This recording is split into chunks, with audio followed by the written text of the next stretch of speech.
Hello dear friends, welcome to G Centric. Questions कर लेते हैं। थ्योरी वाला पार्ट हम फिनिश कर चुके हैं।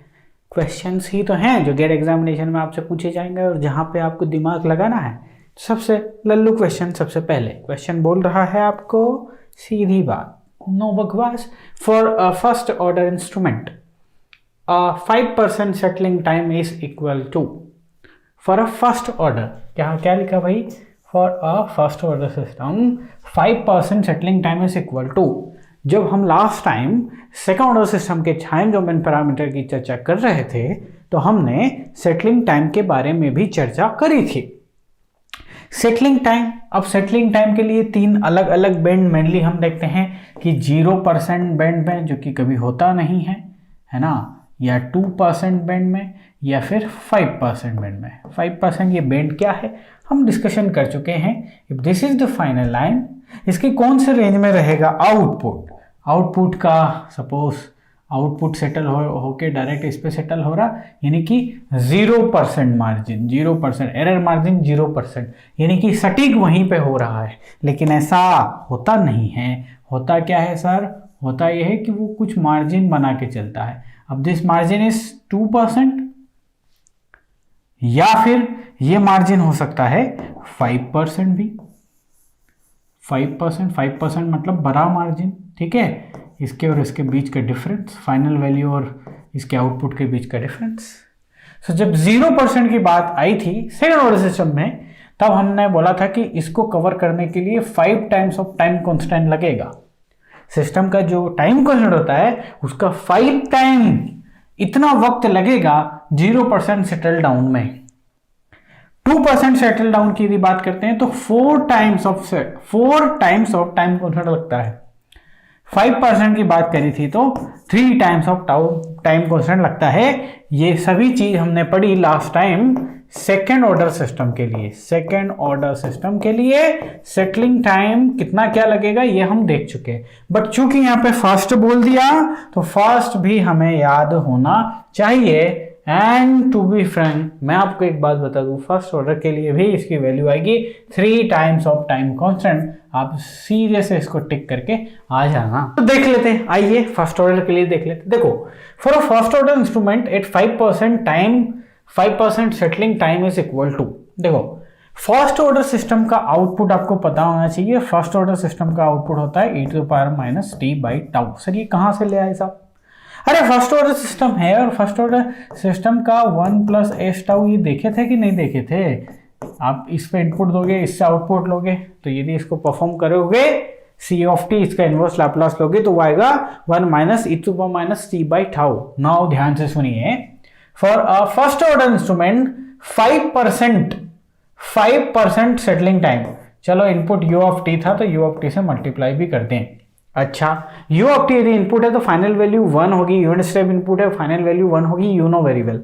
नाउ उसको सेटल मत करो, उसको 95% ही रखो, है ना। 5% का मार्जिन रखना है ना। 5% का मार्जिन मतलब 0.95 वैल्यू होनी चाहिए आउटपुट की। 1 -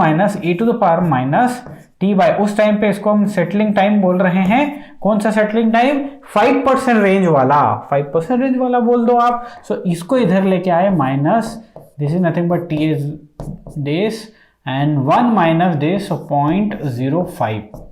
0.05 will be the value at this side.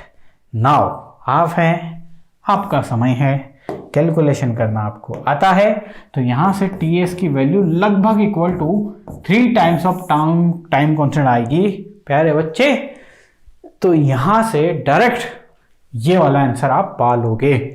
5% band हो, चाहे फर्स्ट ऑर्डर सिस्टम हो चाहे सेकंड ऑर्डर सिस्टम हो, 3 टाइम्स ऑफ टाइम कांस्टेंट लगना है। आगे बढ़ूं, आ जाओ,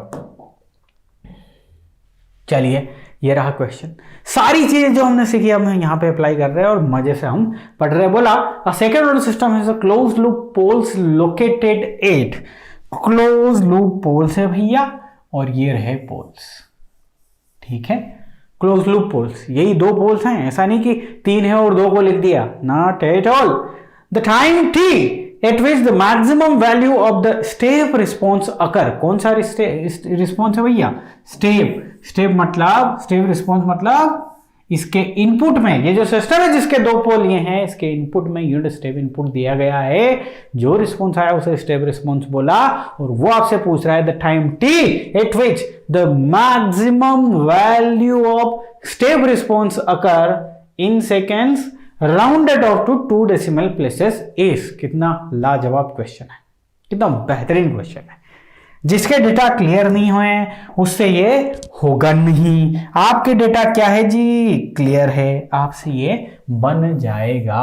अच्छा चलो बनाते हैं, ठीक है। क्या क्वेश्चन बोल रहा है समझने की कोशिश करते हैं। Okay, come over here. A second order system with closed loop poles located -3 + -4। ध्यान से, इफ दिस इज -3 यहां पे है और 4 यहां ले लो, तो ये है पोल आपके -3, this is nothing but -3 + 4j, और एक आ जाएगा इसके जस्ट यहां पे, दिस इज नथिंग -3 - 4j। ये ले लिए साहब।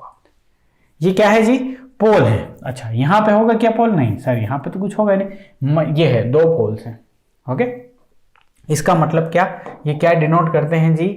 ये डिनोट करते हैं कि इसका इमेजिनरी पार्ट है वो है कितना?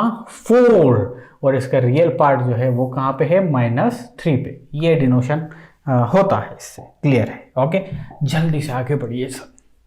अब आपसे पूछा जा रहा है the time eight which the maximum value of the step response occur. Step response sir formula तो पता है सर, याद है, 1 - e to the power -zeta omega nt √1 - zeta square sin omega dt plus theta. अरे यार, ये तो sir हमने याद किया हुआ है, आपने रटवा दिया था ना मैंने। ओके, तो इसी फॉर्मूले के लिए हम पीक वैल्यू, पीक बोला ना, the time eight which the maximum value of the step response. Maximum value कहां आती है भैया? इसकी मैक्सिमम वैल्यू, इसकी मैक्सिमम वैल्यू यदि आप निकालना चाहते हैं तो वो आती है पीक टाइम पे, t = TP पे आती है जी, पीक टाइम पे आती है। अच्छा जी, नाउ पीक टाइम क्या होता है जी? Sir peak time t = π/ω_d आया था सर, π/ω_d आया था। ठीक है, अब आपसे ये क्या पूछ रहा है? The time take with the maximum value, यानी कि पीक टाइम ही आपसे पूछा जा रहा है। तो पीक टाइम यदि आपको कैलकुलेट करना है तो आपको चाहिए पाई, उसकी वैल्यू आपको पता है बचपन से, divide by ω_d। Now what is ω_d? अरे भाई, ये जो इमेजिनरी वैल्यू जो है ना, this is nothing but the ω_d only. Derive किया था ना। कोई भी कॉम्प्लेक्स रूट यदि दिया जाए, कोई सा भी कॉम्प्लेक्स रूट दिया जाए, तो ये real value, this real value, ये डिनोट करेगा इसको, एंड द इमेजिनरी वैल्यू ये डिनोट करेगा आपकी डैम्पिंग फ्रीक्वेंसी को। किसको जी? डैम्पिंग फ्रीक्वेंसी को। समझ में आ गई बात? सो ये ω_d की वैल्यू है, और रियल वैल्यू जो है वो जीटा ω_n की वैल्यू है। डिराइव करने के बाद आया था कि नहीं आया था ये? हैं जी?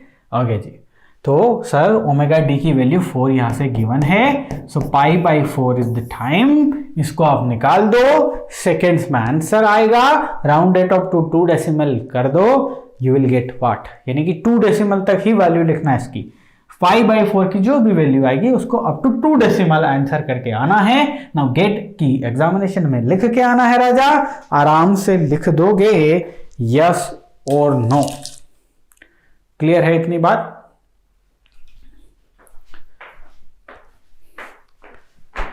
सर ये तो बड़ा मजेदार है। हाँ है भैया मजेदार, आप सब पढ़ोगे तो मजेदार है, नहीं पढ़ोगे तो जय हिंद जय भारत।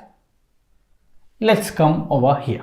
पूछ रहा है a system with transfer function g of s बराबर 1/s², ये स्क्वायर है यहाँ पे, +1 has 0 initial conditions. The percentage overshoot in its step response is. Step response में परसेंटेज ओवरशूट चाहिए, परसेंटेज ओवरशूट, ये आपसे पूछा गया है। ओके, तो सबसे पहले सिस्टम की प्रकृति को जानते हैं जरा। सिस्टम दिया गया है g of s divide by 1 upon s square plus 1, ठीक, एस स्क्वायर प्लस 1। नाउ क्या लिखा, are system with transfer function G of s, जब तक कि मेंशन नहीं कर दे कि क्लोज लूप ट्रांसफर फंक्शन, तब तक दिया गया सिस्टम आपके लिए उसका ओपन लूप गेन है या ओपन लूप ट्रांसफर फंक्शन है, मतलब एक सिस्टम है। सिंपल से एक सिस्टम से अपन नहीं लिखते हैं जी ऑफ एस लाइक दिस, ये सिस्टम है this. Close loop transfer function यदि मेंशन किए दिया ना, तो अब ये इसकी वैल्यू नहीं देगा, इसकी वैल्यू नेगेटिव यूनिट फीडबैक, इसका CLTF जो आएगा उसकी वैल्यू वहां पे देगा। ओके सर, मुझे फर्क नहीं पड़ रहा, मेरे को उसने पूछा है कि the percentage overshoot, okay percentage overshoot, तो यार ये क्लोज लूप ट्रांसफर फंक्शन मान लो इसका पता करना होता तो वो क्या आता, वो आता S square plus 1 upon s square plus 2 if this is the CLTF, नहीं लिखा है तो, है ना। नो यार, क्लोज लूप ट्रांसफर फंक्शन ये किस टाइप का है, इसके पोल्स निकाल लो जरा। तो s square plus 2 is equal to 0, s square equal to -2, s is equal to plus minus √2 and this is nothing but j √2। So इसका जो नेचर है सिस्टम का, इसमें क्या है जी, इसमें दो पोल्स है और दोनों इमेजिनरी है, दोनों इमेजिनरी पोल्स हैं, इसका मतलब सिस्टम खुद क्या है, मार्जिनल स्टेबल सिस्टम है जी। क्या है जी ये, marginal stable system. Marginal stable system मतलब कंप्लीट ऑसिलेटरी सिस्टम। यदि सिस्टम ऑसिलेटरी है तो इसका जब आप ड्रॉ करोगे फाइनल वेवफॉर्म तो वो आएगी ये एक सस्टेन्ड ऑसिलेशन, आउटपुट जब इससे निकलेगा तो वो एक सस्टेन्ड ऑसिलेशन है। सस्टेन्ड ऑसिलेशन है मतलब कंप्लीट ऑसिलेशन है, यानी कि 100% ओवरशूट है। क्या है, the percentage overshoot in the state response is 100%। Oscillatory, pure oscillatory यदि सिस्टम है ना तो 100% ऑसिलेशन उसकी वैल्यू रहेगी। नाउ और पीक ओवरशूट का, मैक्सिमम पीक ओवरशूट का फॉर्मूला आपने नहीं देखा, जीटा पाई वाला 1 माइनस जीटा स्क्वायर वाला, ये वाला फॉर्मूला, ये हमने किसके लिए किया था, ये हमने अंडरशूट सेकंड ऑर्डर सिस्टम के लिए किया था कि नहीं किया था। अंडरशूट सेकंड ऑर्डर सिस्टम मतलब जिसके पोल जो थे वो कॉम्प्लेक्स थे, नॉट इमेजिनरी। देखा है कि नहीं देखा। अब आपका सिस्टम खुद ही, आपका सिस्टम खुद क्या है जी, अनडेम्ड सिस्टम है, अनडेम्ड सिस्टम है, मार्जिनल स्टेबल सिस्टम है, तो ये तो हमेशा जीवन पर्यंत, जीवन भर क्या करेगा जी, ऑसिलेट करेगा। 100% ऑसिलेशन है इसमें। अगली बात समझे, आगे बढ़ता हूं। चलिए अगला क्वेश्चन लेते हैं। क्वेश्चन क्या बोल रहा, a system with transfer function G of S, ये है 1 divide by S square plus 1। Okay, system का ट्रांसफर फंक्शन दे दिया है, has 0 initial conditions, the percentage overshoot in its step responses. System का ट्रांसफर फंक्शन दिया है, क्या दिया है सिस्टम का transfer function, G of S is equal to 1 divide by S square plus 1। Okay जी, ठीक है, सेकेंड ऑर्डर समझ में आ रहा है। नाउ ये 0 इनिशियल कंडीशंस भी है, परसेंटेज ओवरशूट भी पूछा गया है। परसेंटेज ओवरशूट अपन ने नहीं देखा था, मैक्सिमम परसेंटेज ओवरशूट का फॉर्मूला नहीं निकाल के लेके आए थे, e to the power minus zeta pi divide by 1 minus zeta square गुणा 100 भी किया था ना अपन ने। सो ये मैक्सिमम पीक ओवरशूट का लेके आए थे अपन। ओके, लेकिन ये मैक्सिमम पीक ओवरशूट जिस सिस्टम के लिए लेके आए थे हम, वो क्या था, वो एक अंडरडैम्ड सिस्टम था, है ना जी। अंडरडैम्ड सिस्टम क्या सर, जिसकी जो इक्वेशन थी ना, डिनोमिनेटर की जो इक्वेशन थी ना, वो कैसी थी, s square plus 2 zeta omega N S plus omega N square, ये थी। हमारे पास डिनोमिनेटर की इक्वेशन है एस स्क्वायर प्लस ये सारी चीज गायब है और प्लस 1, यानी कि जीटा तो है ही नहीं सर, जीटा नाम की चीज तो इसमें है ही नहीं, जीटा तो इसके लिए 0 है। जीटा जिसके लिए 0 है वो क्या है, अनडेम्ड सिस्टम है, अनडेम्ड सिस्टम। अनडेम्ड सिस्टम मतलब इसको यदि पोल निकालोगे तो वो क्या हो जाएंगे, आपके एस प्लस माइनस जे हो जाएंगे। यस, यदि इसी को मैं कंप्लीट ट्रांसफर फंक्शन मान लूं, so this is plus minus J, plus minus J का मतलब एक पोल यहाँ एक पोल यहाँ, किसके होते हैं ये सर? ये तो मार्जिनल स्टेबल सिस्टम के लिए होते हैं। मार्जिनल स्टेबल सिस्टम की वेवफॉर्म कैसी होती है? सस्टेन्ड ऑसिलेशन होते हैं सर। सस्टेन्ड ऑसिलेशन मतलब कंप्लीट ओवरशूट। कंप्लीट ओवरशूट मतलब 100% ओवरशूट बोलते हैं इसे। मतलब जहां पे सिर्फ ऑसिलेशन ही दिखे, जहां दूर दूर तक जमीन ना दिखे, सिर्फ पानी ही पानी, मतलब जहां पे सिर्फ ऑसिलेशन दिखे, यानी कि 100% ओवरशूट। और वैसे इस फॉर्मूले में भी आप पुट करोगे e⁻0 is equal to 1, 100% overshoot. Overshoot कितना जी? 100%। सिंपल तरीके से समझ में आ सकता है। और वो कैसे? सस्टेन्ड ऑसिलेशन है, कंप्लीट ऑसिलेशन है, 100% क्या है आपके पास? Oscillation only. Okay, let's come, इस पे बाद में आएंगे, इस पे हम करते हैं पहले, है ना। Consider system with the transfer function. एक सिस्टम है और उसे ट्रांसफर फंक्शन 2/s+1 से डिनोट किया जा रहा है। ठीक है, कर दिया हमने। Unit step function ut is applied to the system। Unit step लगा दो। सो यूनिट स्टेप का ट्रांसफर फंक्शन 1/s ले लिया, which results in an output y of t। ठीक है, y of t आएगा, जिसका कि मैं अभी लाप्लास ले रहा हूं, don't worry. If e of t यानी कि error is nothing but output minus input. और बेस्ट सी बात है, एरर हमने बताया था ना, output minus input, input minus कुछ भी कर लो, उन्हीं दोनों का डिफरेंस, उन्हीं दो लोगों का डिफरेंस। कौन दो लोग? अरे आउटपुट और इनपुट रे। Then e of t at infinite, मतलब स्टेडी स्टेट एरर पूछी है, स्टेडी स्टेट एरर आपसे पूछी जा रही है। क्लियर है कहानी? ओके, सो क्या किया जाए? ओके, कुछ मत करो, आप देखो इसको, इस इक्वेशन को यदि इस डोमेन में कन्वर्ट करोगे, just wait, come over here, ये वाली इक्वेशन को इस डोमेन में लिखोगे। So this is nothing but this y of s minus u of s। Got it? Okay जी, नाउ स्टेडी स्टेट एरर, तो क्या किया जाए? y of t, okay, so y of s की वैल्यू सबसे पहले पता कर लो आप। सो y of s हो जाएगा 1/s, यहाँ हो जाएगा 1 गुना 2s+1, है ना, ये हो जाएगा y of, या ना स्टेडी स्टेट एरर की बात यदि करेंगे तो क्या हो जाएगा?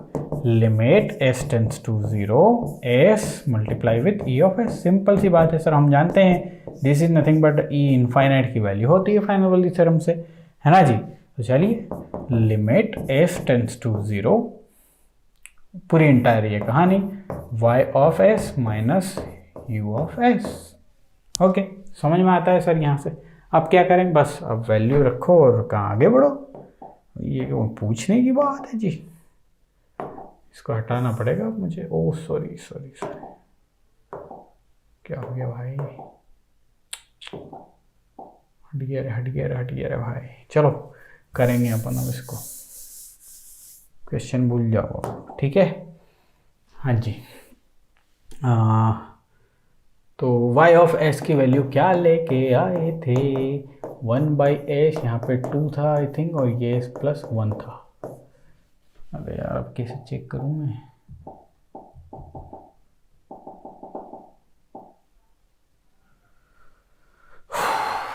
यही था क्या? वो क्वेश्चन भी नहीं आ रहा, ये उलझ गया, कहानी उलझ गई। चलिए फिर आप मुद्दे पे आइए ना, डायरेक्ट एरर फाइंड करते हैं। मैं इसी से फाइंड कर रहा हूँ, यही एरर है। So limit s tends to 0, s भूल गया ना, मल्टीप्लाई करना है यहाँ पे, हाँ s है ना, और y of s में भी s आ रहा है, जिसमें 2/s+1, और यहाँ पे 1/s था तो ये सिर्फ 1 बचा, ये गोट कैंसल। अब s की वैल्यू 0 रख दो। सो 2 - 1 एरर इज 1, कहानी खत्म। कॉन्सेप्ट क्लियर है तो सब बनेंगे ऐसे बनेंगे जी, है ना। मजे आ रहे कि नहीं आ रहे? चलो फिर आगे बढ़ते हैं ना, आगे मजे और लेने हैं हमने को। Okay, come over here. The unit ramp input is applied to the system shown in the adjoining figure. The steady state error in the output is, आपसे पूछा जा रहा है स्टेडी स्टेट एरर, आपका पीछे नहीं छोड़ेगा। स्टेडी स्टेट एरर बहुत ही इंपॉर्टेंट पॉइंट है, और इनपुट जो है वो यूनिट रैंप है जी। ओके, और ये है सिस्टम, ठीक। आपसे पूछा जा रहा है एरर। इस सिस्टम का जी ऑफ एस क्या है जी? इस सिस्टम का जी ऑफ एस हो गया 2 divide by S S plus 1, ठीक। अब इस पर क्या अप्लाई कर रहे हो? Unit ramp. यूनिट रैंप के लिए अब देखो ई ऑफ एस की इक्वेशन बना के सारी चीजें कर सकते हो, बट मैं डायरेक्ट भी तो कर सकता हूं। यदि आपके पास यूनिट रैंप इनपुट है तो एरर पक्का आने वाली है। क्या हमने करा है sir? 1/kb velocity error coefficient, where velocity error coefficient की वैल्यू होती है limit s tends to 0 s multiply with g of s। यही तो वैल्यू थी जी। सर आपने तो बड़ा इजी कर दिया चीजों को। हाँ, एक बार बता दिया तो चीज हम डायरेक्ट ले सकते हैं ना जी। सो kv की वैल्यू फाइंड करेंगे, s टेंड्स टू 0, थोड़ा और बड़ा कर लो pen. Okay, s tends to 0 s multiply with g of s की वैल्यू बताएगा कोई 2 divide by S S plus 1। S S good cancel, S की वैल्यू 0 रखो तो इसकी वैल्यू आ गई 2। केवी की वैल्यू यदि 2 आ गई तो 0.5 is the answer. 0.5 the answer. वाह, एग्जामिनेशन में किल करेंगे भैया, किल करके आना है क्वेश्चंस को, है ना। ज़्यादा detail control system full course में हमने पढ़ा दिया ना, पता ना जी। ओके, आगे आओ।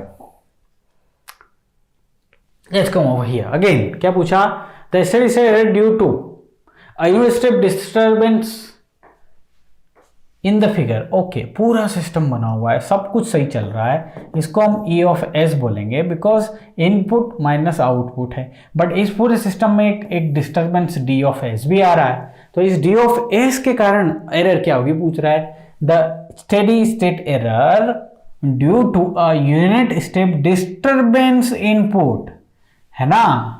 अच्छा, ये नहीं होता, डिस्टरबेंस यहां पे नहीं है, तो ये वाला टर्म एरर है कि नहीं, नेचुरल एरर है कि नहीं इस सिस्टम में आने वाला। बट अब नेचुरल एरर जो है ना, ये इनपुट की वजह से चाहिए ही नहीं है हमें। यहां पे एरर डी ऑफ एस की वजह से कितना आ रहा है ये पता करना है, तो इनपुट को भूल जाते हैं। चलिए, इनपुट को भूल जाते हैं। अब इनपुट मान लिए D of S is the input, क्योंकि डिस्टर्बेंस की वजह से एरर बताओ। एरर तो कहीं रहेगी, यहीं रहेगी। एरर इसको थोड़ी बोलेंगे, एरर इसको भी नहीं बोलेंगे, एरर इसको भी नहीं बोल सकते। एरर तो यही होगा जी, कुछ भी हो एरर तो यही होगा, टेंट तो यहीं गड़ेंगे। Okay, D of S. तो क्या पूरा सिस्टम ऐसा नहीं हो गया कि आपका टारगेट है ई ऑफ एस और इनपुट है डी ऑफ एस? तो इन दोनों में रिलेशन क्रिएट करूं क्या? चलो कर लूं। ये आउटपुट हो गया, ये इनपुट हो गया, तो यहां से ट्रांसफर फंक्शन क्रिएट कर दो इन दोनों के बीच में। फिर गया, बच गए दोस्त। ओके, इन दोनों के बीच में this is nothing but the E of S. E of S और डी ऑफ एस के बीच में रिलेशन क्रिएट कर देते हैं। चलिए, हम फाइंड आउट करने की कोशिश कर रहे हैं E of S divide by D of S. Mason's gain formula D of S से। चलिए, कहाँ तक चलना है? ई ऑफ एस तक चल रहा हूं सर। क्या पाथ मिला? पाथ मिला मुझे 1/s 1 प्लस 5s, ये मिला मुझे, ठीक है। और माइनस भी मिला, so here it is minus. यहां से चालू किया जर्नी, बट ये माइनस है और ये माइनस है, तो ये प्लस हो गया। माइनस गुणा देश एंड ई ऑफ एस पे पहुंच गया। ओके, ना पूरे सिस्टम में लूप क्या है सर? पूरे सिस्टम में ये रहा loop, this is the loop. So loop हो गया 1 माइनस और minus plus 40 divide by s 1 plus 5s 1 plus 5s। Okay, ये हो गया loop. Am I right? 40 this कहानी खत्म। सो ई ऑफ एस, ये हो गया ई ऑफ एस। ये कैंसिल हो जाएगा, तो यहाँ जाएगा 1 divide by s 1 plus 5s plus 40, और ध्यान से करोगे तो यह आ जाएगा 5s square plus s plus 40, यह आ जाएगा e of s divide by d of s। Okay, second order system है कुल मिला के आपका, है ना। तो क्या पूछा जा रहा है? The steady state error due to a unit step disturbance okay, now ये एरर पूछी जा रही है बिकॉज ऑफ द, सबसे पहले एरर की इक्वेशन लिख दो। चलो डी ऑफ एस को इधर लेके आइए, आ गए, डिवाइड बाय बोलेंगे 5s square plus S plus 40, ये एरर हो गई। ओके, मान लो ये एरर स्टेडी स्टेट एरर निकालनी होती, ये एरर होती स्टेडी स्टेट एरर, तो क्या होती वो, limit s tends to 0 s multiply with e of s। Agree करते हो आप मुझसे? e ऑफ s की वैल्यू यहाँ डाल दो, सो ये हो जाएगी limit s tends to 0 s multiply with d of s। d of s unit step वो बोला ही बोला है आपको, सो ये लिख लिया मैंने, divide by 5s square plus s plus 40, so s got cancel, s की वैल्यू 0 रखो, सो 1/40 इज द आंसर, इसकी वैल्यू 0.025 आएगी आई थिंक, यस। सो कहानी क्लियर है ना जी? कोनो दिक्कत थी इसमें? नहीं थी ना? अरे बस ही तो है, कुछ नहीं, कंसेप्ट है, खेलो उनके साथ, आगे आ जाओ। चलो ये है the steady state error for the feedback control system on the figure when subjected to a unit step input is, unit step input है जी। ओके जी, यहाँ पे क्लियर कर दिया इसने, r ऑफ s जो है 1/s होगा, यानी यूनिट स्टेप इनपुट होगा। और आपसे क्या पूछा जा रहा है? स्टेडी स्टेट एरर, आपसे पूछा जा रहा है ESS। Now steady state error unit step के लिए होती है दिस 1 प्लस KP, ये होती है KP is the positional error constant. पर what is the KP? KP is limit s tends to 0 g of s। So अब आपको सिर्फ g ऑफ s पता करना है, g ऑफ s यहाँ रख दो, KP की वैल्यू निकालो, कहानी खत्म कर दो। So KP is nothing but limit s tends to 0 g of s। g of s क्या है? g ऑफ s, अरे इन दोनों का मल्टीप्लीकेशन g ऑफ s है ना, ये entire thing is g of s। So KP k divide by 1 plus s tau, ये है आपके पास, है ना? तो जल्दी से रख दो, KP k divide by 1 plus s tau, s की वैल्यू 0 रखो, तो ये वैल्यू आएगी KP k, है ना, KP k यहाँ रख दो, सो ये आ जाएगी 1 divide by 1 plus KP k। Okay, yes KP k, तो ये answer, so answer is this 1 plus k। Okay, एक क्वेश्चन और लेते हैं और फिर आगे बढ़ेंगे अपन, ये ले लेते हैं, है ना। Unit feedback system has done open loop transfer function, open loop उसने मेंशन कर दिया, देखो ओपन लूप बोला उसने मेंशन कर दिया, सीधा ट्रांसफर फंक्शन देता तो हम क्लोज लूप अज्यूम कर लेते हैं। The value of the k that yields damping ratio of 0.5 for the close loop system is, वाह, क्लोज लूप सिस्टम, और उसके लिए k की वैल्यू पूछे जा रही है जो डैम्पिंग रेशियो की वैल्यू 0.5 दे, तो ओपन लूप ट्रांसफर फंक्शन है g of s is equal to k divide by s plus 3। मान लो CLTF बनाना हो तो CLTF हो जाएगा k s square plus 3s plus k, ये हो जाएगा CLTF। Close loop second order system है, सेकेंड ऑर्डर सिस्टम है तो सर बहुत कुछ कर सकते हैं, बिकॉज सेकेंड ऑर्डर सिस्टम की जो इक्वेशन है omega n square divide by S square plus 2 zeta, sorry क्या कर रहे हैं हम यहाँ पे, 2 zeta omega N S plus omega N square. So denominator equation is very important, denominator ही देखना है बस, omega N square is equal to K, omega N is equal to under root K, equation number 1 दे देते हैं, ठीक। Okay, now let's come to over here, 2 zeta omega N is equal to 3, 2 zeta omega n equal to 3। Now omega zeta की value 0.5 उसने दे दी, 2 गुना 0.5 is equal to 1, omega n यहाँ से बचता है 3, ओमेगा एन जो खुद है, ओमेगा एन जो खुद है वो है अंडर रूट के इज इक्वल टू 3, के की वैल्यू यहाँ से आ रही है 9, के की वैल्यू 9 होगी, यदि जीटा 0.5 रखना है तो के की वैल्यू होगी 9। आ गए मजे?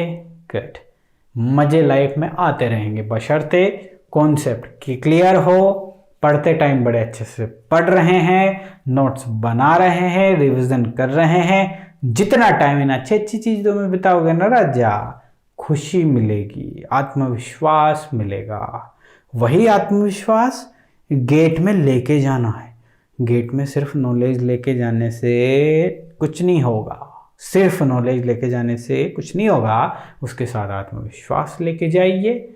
आत्मविश्वास लेके जाके वहां पे आत्मविश्वास बनाए भी रखना है, तभी जाके गुड नंबर ऑफ क्वेश्चंस करेंगे, एक्यूरेट करेंगे और टाइम के साथ करेंगे। मिलूंगा अगले लेक्चर में, तब तक के लिए बाय बाय।